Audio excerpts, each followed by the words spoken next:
Hello বন্ধুরা, আমি অমিত। সকাল সকাল বেরিয়ে পড়লাম হাওড়ায়। আর হাওড়া ঠিক ব্রিজের নিচেই পৌঁছে দেখলাম যে এক বিশাল ফুলের মার্কেট।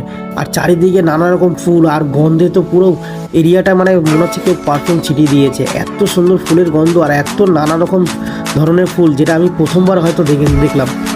তো যারা যারা ছোটোখাটো ব্যবসা করছো তাদের জন্য এই মার্কেটটা কিন্তু খুব ভালো হতে চলেছে। যারা যারা ফুলের ব্যবসা করছো, এই হাওড়া মার্কেটটা কিন্তু এশিয়ার বৃহত্তম ফুলের মার্কেট। মানে এখানে নানা রকম ফুল পাওয়া যায়, জন্ম থেকে মৃত্যু পর্যন্ত যে কোনো ধরনের আপনি ফুল এখান থেকে পেয়ে যাবেন। আর এতটাই সস্তা, মানে আপনি কল্পনাও করতে পারবেন না। তো আজই চলে আসুন এই ফুলের মার্কেটে, আর এসে ফুল কিনে একটা ছোট্টখাটো ব্যবসা কিন্তু আপনি শুরু করতেই পারেন।